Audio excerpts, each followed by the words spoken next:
Sibingelele insizwa nentombi osinobuti. Haleluya Jehova. Sunday school egameni likaJesu Kristu. Amen. Sewena uMamgcobo phambi kwenu kana kaNkulunkulu sasindisiwe ngisamthanda kakhulu uJesu. Usalokhe isiza impilo yami usuku nosuku. Ngiyabonga amandla akhe Jesu angipha wona ngesikhathi zonke. Haleluya. Ngiyathanda nje ukuthi ngikhuleke ngicela amandla akhe nasekuseni ngicela inkazimulo yakhe. Haleluya. Baba wethu ongcwele senjasethu Jesu Kristu waseNazaretha. Sesikhona Baba wethu ongcwele phambi kobusuku benu size kuwe mdala wezinsuku. Singenze lutho ngaphandle kwakho. Uyamema ke Nkosi uphinde Nkosi ukhulume wena ngezwi lakho kimi uNkulunkulu ongcwele ngifile mina uvele wena uNkulunkulu wethu ongcwele egameni likaJesu Kristu waseNazaretha. Ngiyeza uNkosi nangalesi sikhathi akunawo amandla mina kepha ngithemba wena ezintweni zonke uNkulunkulu othembekile noma izimo zingavumi kodwa wena uyathembeka ngesikhathi zonke. Thatha uNkosi ekuseni egameni likaJesu Kristu. Amen. Amanda.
noma size enkonzweni kwamandla akhe siyahanjiswa. Ngiyabonga kakhulu uNkulunkulu yimi lapha kwenu ngokuzodlulisa ukukhuluma kwaNkulunkulu ekuseni. Ngiyamusa kakhulu uNkulunkulu ukuthi angemboze ngikazimulo yakhe uvele yena ngincede mina. Haleluya. Ngizocela usisi zodwa sivele incwadi ngokukaJohane 11 siqale lapha ku-verse 21. Siya ku-27.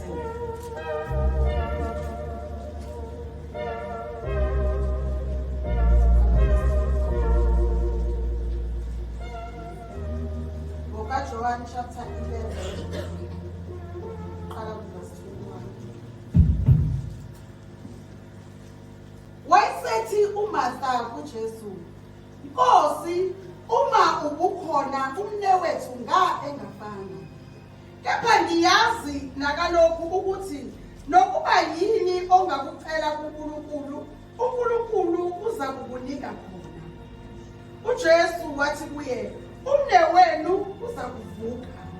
uMartha wathi kuye, ngiyazi ukuthi uyakuvuka ekuvukeni ngosuku lokugcina. UJesu wathi kuye, mina ngikukuvuka nokuphila, okholwa yimi noma efa wophila. Naloyo ophila akholwe yimi kasoze afa naphakade. Uyakholwa yilokho na? Wathi kuye, yebo Nkosi, ngiyakholwa ukuthi wena unguKristu, indodana kaNkulunkulu obeza kuza ezweni. Eseshilo lokho, Amen. amen. Baba wethu omuhle, nanti izwi lakho. Baba wethu omuhle, lilungele ukusola nokusiqondisa ukuxhapha kwakho. Nakalokhu Baba wethu ongcwele, kwenze umsebenzi phakathi kwethu egameni lakho Jesu Kristu. Bazalwane, uNkulunkulu uye wayivula le ncwadi ngokaJohane. uNkulunkulu uye waveza amandla ekholweni uJesu, ikakhulukazi namhlanje ngosuku lwenyanga yabantu besifazane. Kunalomuntu wesifazane uNkulunkulu athumelele ingelosi zakhe lolu suku namhlanje ukuthi loyo ozizwa ephelelwa amandla, naloyo ozizwa elahla ithemba ukuthi uJesu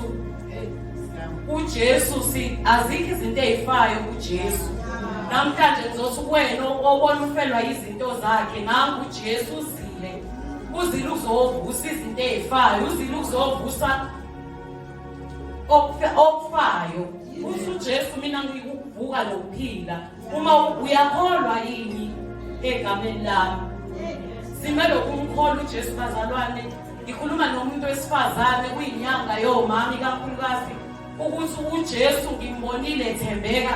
Nakumuntu wesifazane uyayiveza uJesu ukuthi umuntu wesifazane naye akamncinyane, naye ubekile kukhulu umuntu wesifazane uJesu ukuthi nawe umuntu wesifazane kusekhona ongakwenza. Ngoba uJesu uyavela kumuntu wesifazane owagula iminyaka engu-12 enesifo somopho. Wavela uJesu empilweni yakhe wazibonakalisa amandla akho ukuthi uma ukholwa akukho ongenzeki. uJesu ukhonela zonke izimo ezikhona emhlabeni, uyalungisa zonke izimo.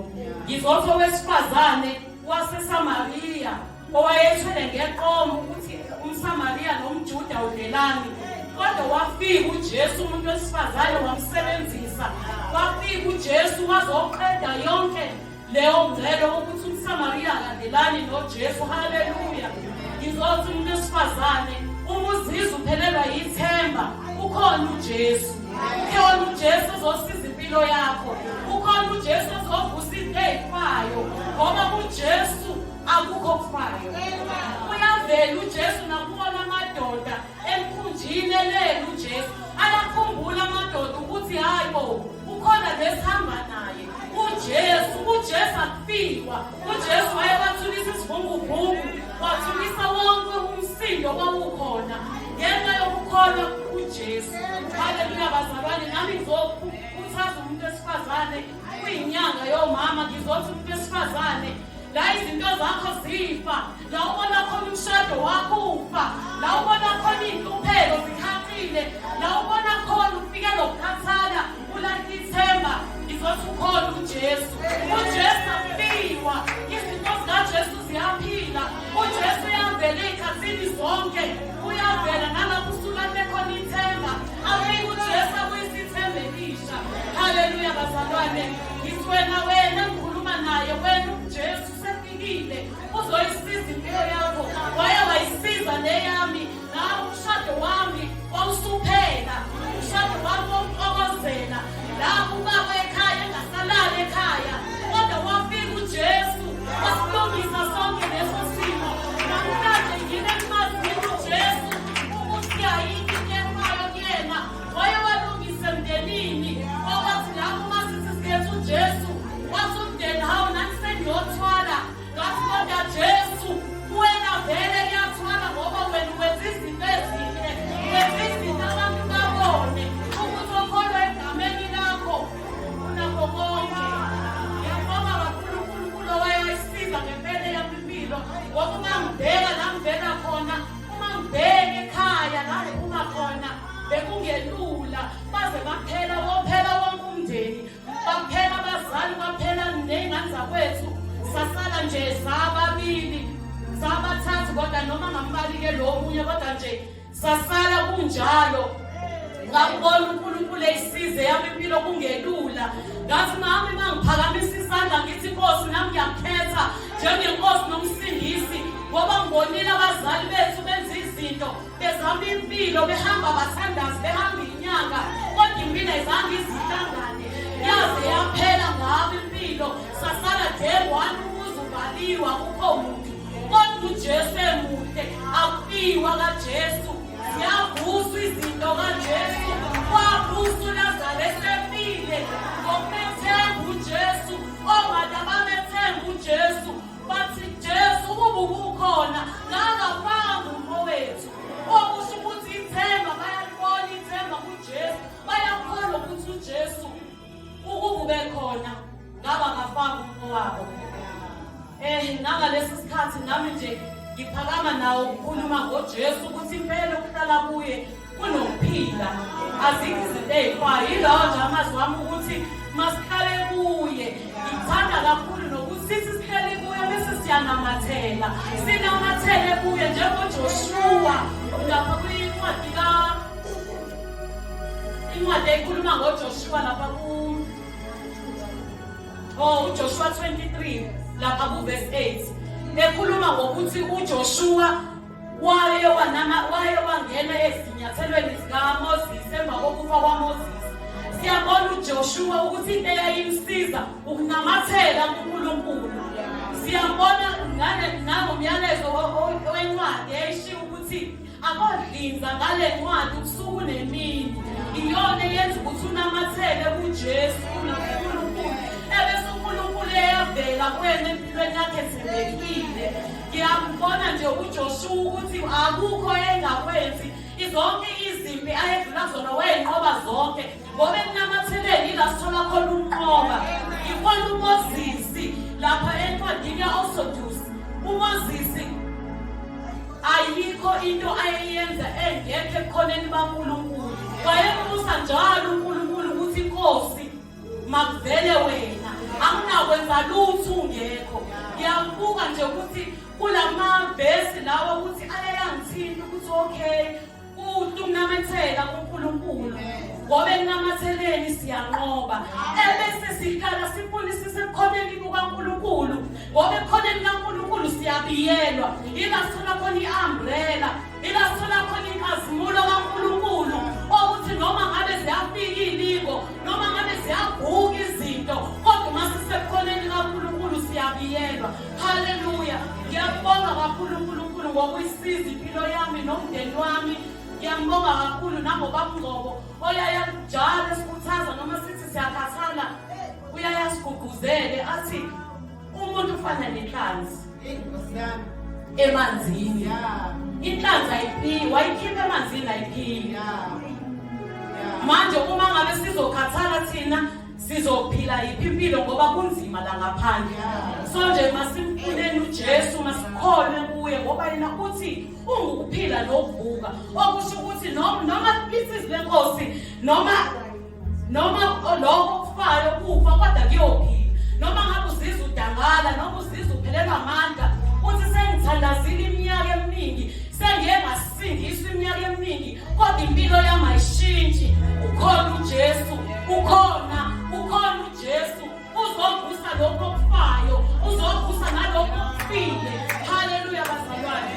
Ngiyambonga kakhulu, ngithe kakhulu uNkulunkulu, ngithi mina ekuseni masinamathele kuNkulunkulu, masifune ukhona bakhe empilweni zethu, masifune ipresence yakhe okuyiyona ezosisiza ibe yisecurity, ngoba nakho ipresence kaNkulunkulu yila kutholakala khona ama-promotion, yila kutholakala khona izinto ezinhle, ngoba makuvela wena kuvela uNkulunkulu, uvela uNkulunkulu wena. Masihlale njalo sikhulekela ipresence kaNkulunkulu empilweni zethu, masileze sifune inkazimulo kaNkulunkulu ngaso sonke isikhathi, sibekela phambili bese siyakholwa kuJesu, ngoba kuJesu kunokuphila, kuthi ukuvuka nokuphila. Ngiyakhuthaza kakhulu nje umuntu wesifazane ukuthi ungapheli amandla, lisekhona ithemba, ukhona uJesu, uzosisiza. Nathi asibanqinyane, nathi uJesu wahlangana nomuntu wesifazane eSamariya. Lo muntu wesifazane wathi bezwa bonke uJesu amtshele bona, uyena owashintsha iSamariya lonke. Okusho ukuthi nathi masingahlala kuJesu, sikhuleke kuye, nathi sengashintsha isizwe sikaNkulunkulu. Haleluya. Namhlanje ngizothi ekuseni bantu besifazane, inyanga yabantu besifazane sesiyivoca, ngizothi masisukumeni, masime esikhaleni, masifune ubuso bakhe, masifune uJesu, masihlale kuye. Zonke izimpi zethu ziyonqotshwa ngoba kumanje sisindisiwe. Izinto kunezimpi ezinkulu ezibanjiwe, kunezimpi ezinkulu, kunezinto ezinkulu ezenzeka kuthina, kodwa ngoba sihleli sikhosele kwi-umbrella kuJesu Kristu, ingakho namhlanje sisamile, sisamazi ukuthi uyinkosi nomsindisi. Haleluya bazalwane. Ngiyabonga kakhulu uNkulunkulu ekuseni ngipha amandla uma kule ndawo ingakufanelanga. Ngizothi Nkosi, take your control, qhubeke usebenze empilweni zethu. Amen.